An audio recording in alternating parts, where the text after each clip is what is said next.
Hey guys, I'm here to talk about something that a lot of you have seen a lot more of in the past year and a half or so since the COVID-19 pandemic. Perhaps you've heard of that, and that is Zoom meetings. I remember first hearing about Zoom meetings and thinking, what are Zoom meetings? I had literally never heard of them before, and suddenly they are ubiquitous. Every time you turn around, there's another Zoom meeting. What this has done is it's taken a situation where businesses were suddenly forced to reassess the way that they convened, the way that they communicated, the way that they interacted with people, because suddenly everybody was working from home in a necessity to keep people safe, but to continue to collaborate and to continue to move forward in their business when it wasn't feasible or in the best interest of public health to meet personally. So this caused a sudden accommodation and agility in a way to accommodate people who were working from home, perhaps even in other countries, to all collaborate for the common purposes of furthering the organization's goals.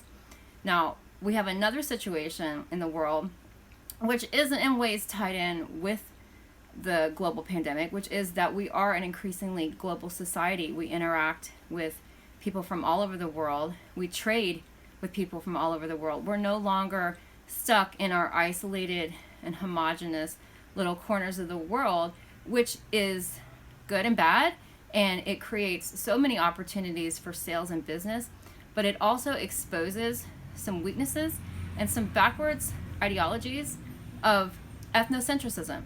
And if you don't know what ethnocentrism is, and if I can even pronounce ethnocentrism, I will proceed to define it as best I can. It's basically thinking that your way of doing things and your culture, which culture is very specific, there is no one good or bad culture. Every culture is very specific and very different, but people get into ethnocentrism when they start to regard their own culture as superior or definitive, and they lose the flexibility to regard other people's cultures as valid. This can create huge problems in online collaborative communication as we, as I said, work with an increasingly globalized community. So when you are online and communicating with people from all over the world, culture makes changes in communicative approaches. There's low context cultures and high context cultures. Some cultures, like for example the American culture, pride directness and assertiveness in communication, sort of like you're fired, not, hey, I want to talk to you about something, things haven't been going too well. So when you have a contrast between low context and high context cultures, conflicts can arise because you're receiving messages or giving out messages that are poorly received because of this difference in culture. So part of becoming a more culturally sensitive communicator is understanding, first of all, that your culture is not the most important culture, that other cultures are valid, and to realize what these differences are, to research them ahead of time, and to avoid common pitfalls so that you're not misunderstood or at worst offending someone else.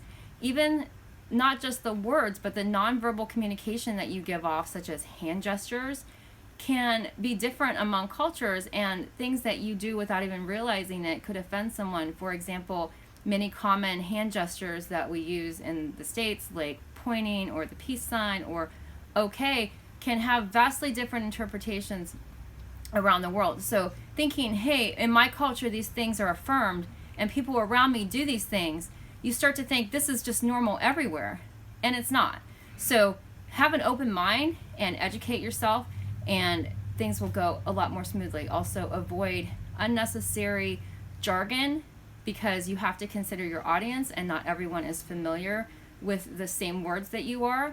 And also, humor can be great, but humor is extremely culturally specific. So if you are collaborating online with people from a diverse community, you have to keep in mind that what you perceive as humorous could be way off base, could be misinterpreted, and could really set a poor receptiveness to what you really want to communicate, which is the base ideas and purposes of the organization's goals.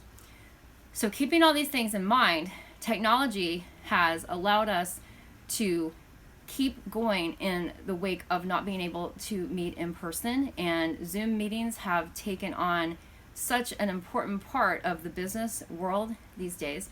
And another cultural difference that is prevalent is that some generations are less adept at using the technology, for example, Zoom.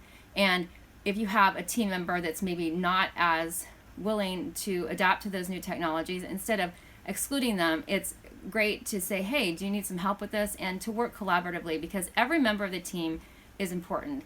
And when we recognize this, we can work together even though we're apart. Thanks for listening.